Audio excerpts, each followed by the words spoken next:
बिस्मिल्लाहिर्रहमानिर्रहीम। अस्सलाम वालेकुम।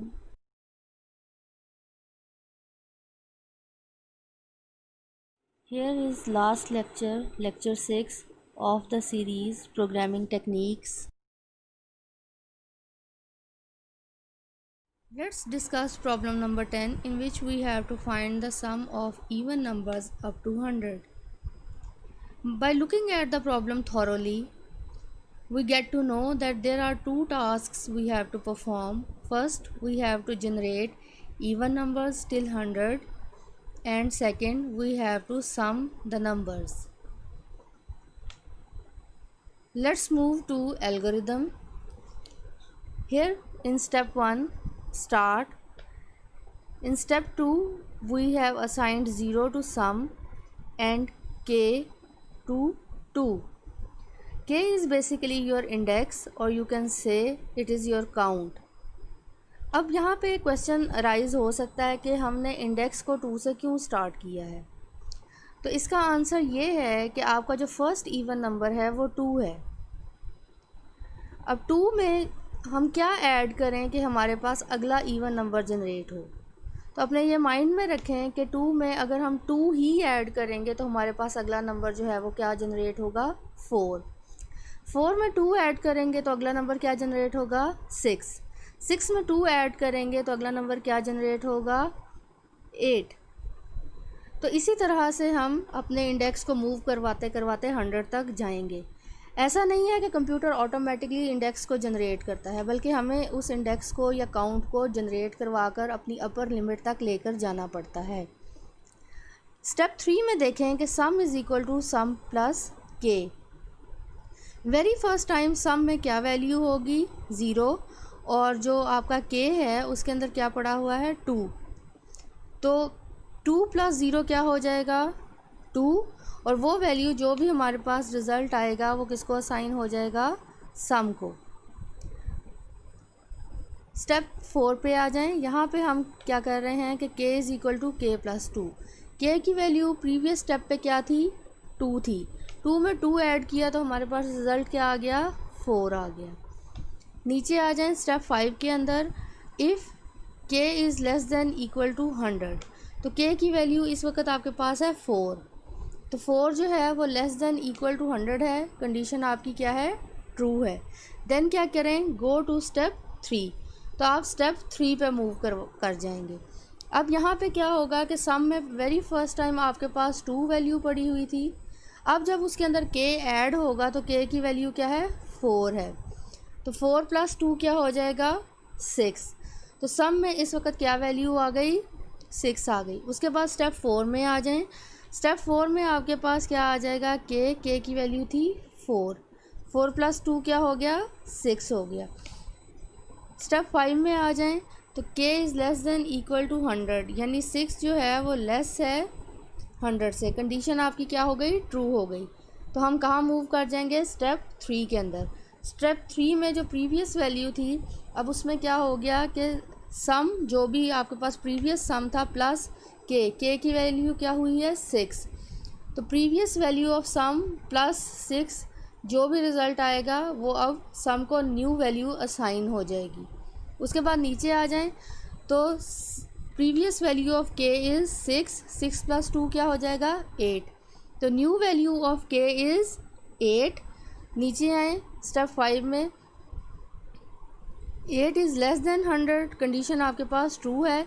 आप दोबारा ऊपर मूव करते जाएंगे तो जो भी प्रीवियस आपके पास वैल्यू ऑफ सम थी उसके अंदर 8 क्या हो जाएगा, ऐड हो जाएगा, क्योंकि new value of K is 8। जो भी रिज़ल्ट आएगा वो automatically new value of sum बन जाएगा। इसी तरह से चलते जाएंगे till we reach at the value of K 98। अब यहाँ पे आपके पास क्या होगा स्टेप 4 में कि के प्लस 2, के प्रीवियस थी हमारे पास 98 था, 98 प्लस 2 क्या हो गया, 100 हो गया। न्यू वैल्यू ऑफ के क्या है आपके पास, 100। नीचे आ जाएं, K is less than 100, no, but K is equal to 100। तो कंडीशन अभी भी आपके पास क्या है, ट्रू है। हम ऊपर चले जाएंगे स्टेप 3 में और ऐड करेंगे जो भी प्रीवियस वैल्यू ऑफ सम हमारे पास आई है उसमें जो हमारे पास के की न्यू वैल्यू थी 100, वो उसके अंदर क्या कर देंगे, ऐड कर देंगे। तो हमारे पास क्या आ जाएगा, टोटल सम आ जाएगा। जो भी न्यू रिज़ल्ट आएगा वो आपके पास सम में जो है वो असाइन हो जाएगा। उसके बाद आप स्टेप 4 पे आएंगे तो यहाँ पे आपके पास क्या है, के की वैल्यू 100 थी, 100 + 2 क्या हो गया, 102। तो न्यू वैल्यू ऑफ के आपके पास क्या आ गई, 102। यस। उसके बाद स्टेप 5 पे आएँ। स्टेप 5 पे जैसे ही आप आएंगे तो अब वैल्यूज़ को कंपेयर करें। 102 is less than 100, condition is false. 102 is equal to 100, condition is false. तो both the conditions are false. अब हम क्या स्टेप 2 पे जाएंगे, नहीं, क्योंकि कंडीशन हमारी क्या हो गई है, फॉल्स हो गई है। अब हम कहाँ जाएंगे, अदरवाइज़ के ऊपर। अदरवाइज़ पे जब जाएंगे तो वहाँ पे देखें, अदरवाइज़ गो टू स्टेप, आपके केस में 6 हो जाएगा। तो वो जो 6 है वहाँ पे देखें क्या है, आउटपुट सम। जो भी आपके पास स्टेप 3 के ऊपर सम ऐड होकर आता रहा है वो आप यहाँ पे क्या करवा देंगे, डिस्प्ले करवा देंगे, और उसके बाद आपका एल्गोरिदम स्टॉप हो जाएगा। अब हम अपने फ़्लो चार्ट की तरफ चलते हैं। तो यहाँ पे स्टार्ट और एंड आपको पता है कि हम ओवल में लिखते हैं। वैल्यूज़ हमने असाइन की, सम को 0 और के को 2। उसके बाद sum is equal to sum plus K, और के के अंदर हम जो है वो इंक्रीमेंट करवा रहे हैं, के इज़ इक्वल टू के + 2 का। उसके बाद हम कंडीशन चेक कर रहे हैं, K is less than equal to 100। तो जब तक के की वैल्यू लेस रहेगी या इक्वल हो जाएगी 100 के, आपके पास जो आप स्टेप अपने 3 के ऊपर मूव करते जाएंगे। जैसे ही आपके पास कंडीशन फॉल्स हो जाएगी, यानी जो आपका काउंट है के, उसकी वैल्यू 100 से ज़्यादा हो जाएगी, तो ऑटोमेटिकली आपकी कंडीशन फॉल्स हो जाएगी और आप नो पे चले जाएंगे। जैसे ही नो पे जाएंगे आप डिस्प्ले करवाएंगे सम को, और उसके बाद आपका जो फ़्लो चार्ट है वो स्टॉप हो जाएगा।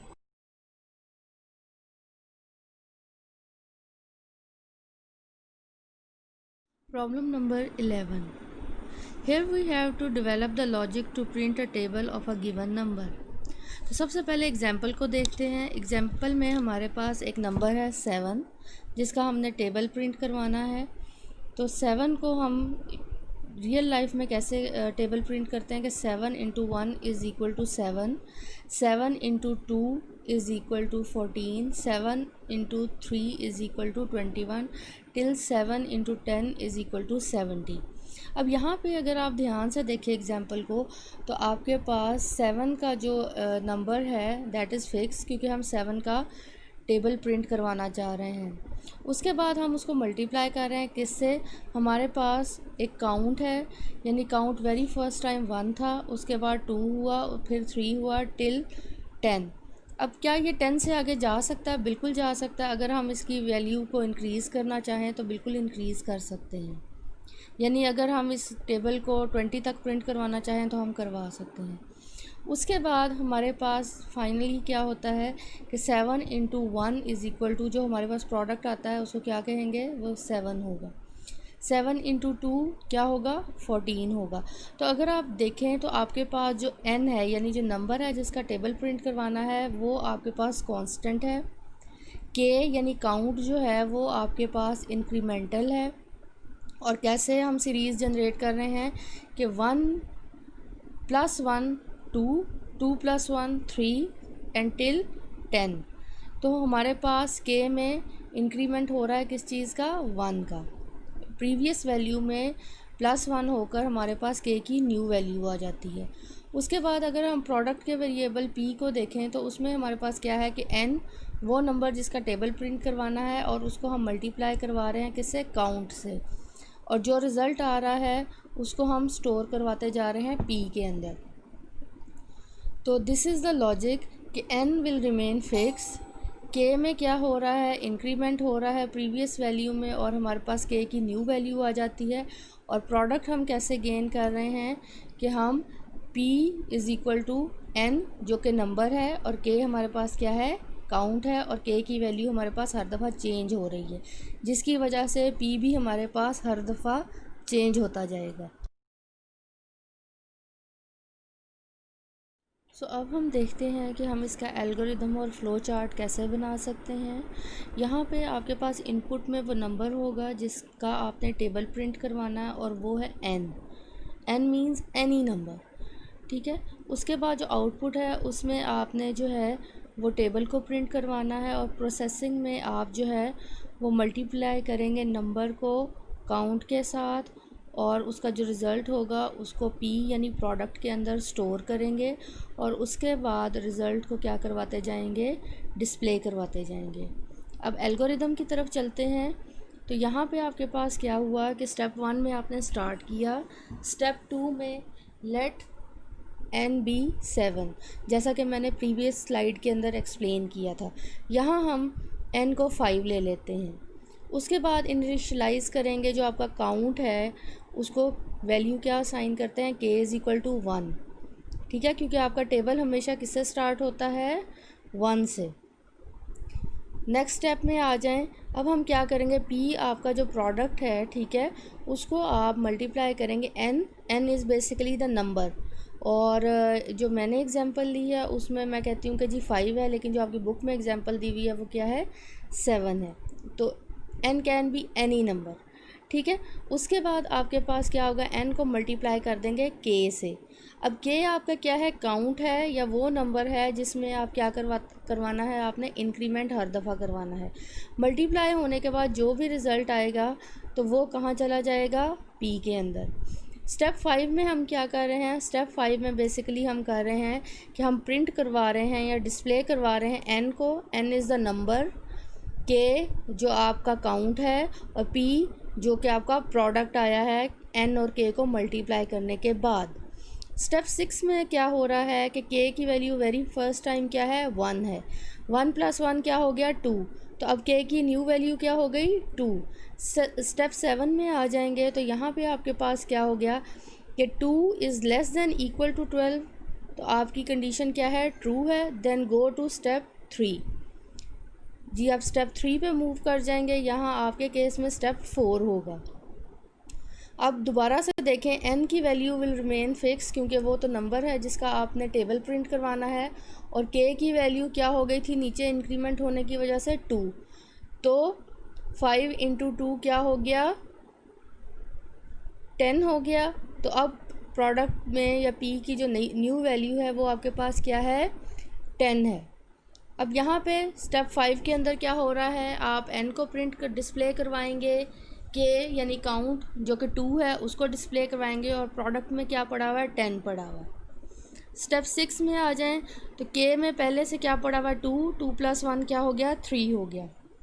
स्टेप 7 में आ जाएं तो 3 is less than equal to 12। Condition आपकी क्या है, ट्रू है। तो हम कहाँ मूव कर जाएंगे, स्टेप 4 पे चले जाएंगे। अब यहाँ पे आपके पास क्या है, n मैंने 5 लिया है, ठीक है। तो 5 × k की क्या वैल्यू थी, 3 थी, ठीक है। तो 5 × 3 क्या हो गया, 15। स्टेप 5 में देखें कि आउटपुट यानी डिस्प्ले आप क्या करवाएंगे, 5, k क्या है, काउंट है जिसकी वैल्यू क्या है, 3 है। और p आपके पास क्या है, ऊपर आपने मल्टीप्लाई किया तो 15 रिज़ल्ट आ गया। डिस्प्ले करवाने के बाद स्टेप 6 में आ जाएंगे, k में क्या पड़ा हुआ है, 3 + 1 क्या हो गया, 4। तो जो k की न्यू वैल्यू होगी वो 4 हो जाएगी। उसके बाद स्टेप 7 में आएंगे और इसी तरह से ये चलता जाएगा।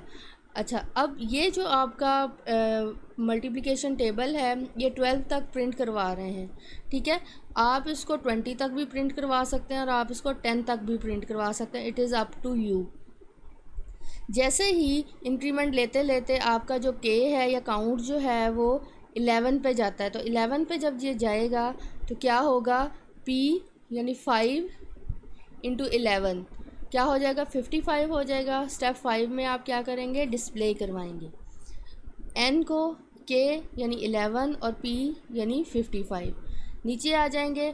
अब आपके पास क्या है कि आपने इंक्रीमेंट करना है, k की प्रीवियस वैल्यू क्या थी, 11, अब +1 होके क्या हो गई, 12। तो k की न्यू वैल्यू क्या है, 12। 12 इज़ लेस दैन 12। स्टेप 7 में देखें तो कंडीशन क्या हो गई, फॉल्स।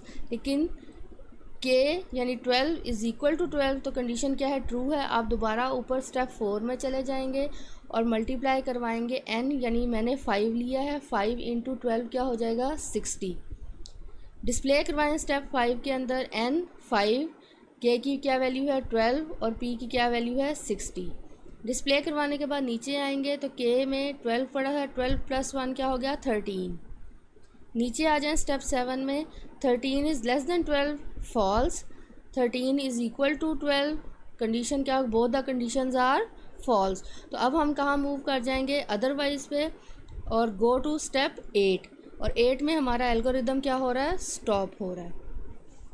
अच्छा, अगर कोई हमें ये कहे कि जी टेबल को रिवर्स ऑर्डर में प्रिंट करवाएं, तो उसमें हमारा जो काउंट होगा के कहाँ से स्टार्ट होगा, रिवर्स में हमारा जो अपर लिमिट है वो आ जाएगी 12, और हमारी जो कंडीशन लगेगी वो क्या होगी, K is greater than equal to 1, और 1 के केस में हम क्या करवाएंगे, अपने जो हमारा जो एल्गोरिदम चल रहा है उसको स्टॉप या टर्मिनेट करवा देंगे। तो रिवर्स ऑर्डर में अपर लिमिट जो है वो लोअर में कन्वर्ट हो जाती है और लोअर लिमिट जो है वो अपर लिमिट में कन्वर्ट हो जाती है। अच्छा जी, अब हम फ्लो चार्ट पे चलते हैं। तो यहाँ पे हमारे पास इनपुट आ गई जो कि पैरेललोग्राम में है, उसके बाद के को असाइन कर दिया हमने 1, और उसके बाद p is equal to n into K. अच्छा, अब हमारे एल्गोरिदम में वो क्या प्रिंट करवा रहा था, स्टेप 5 के अंदर n, k, p, लेकिन हमारे फ्लो चार्ट में वो सिर्फ p को प्रिंट करवा रहा है, तो दैट इज़ रॉन्ग। आप n को भी प्रिंट करवाएंगे और आप k को भी प्रिंट करवाएंगे। उसके बाद k is equal to k plus 1, जैसा कि हमने एल्गोरिदम में भी लिखा था।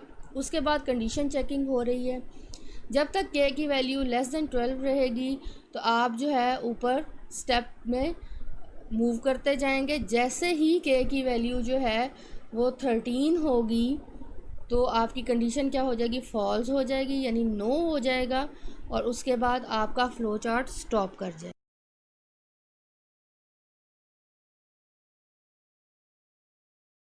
If you have any queries, feel free to ask.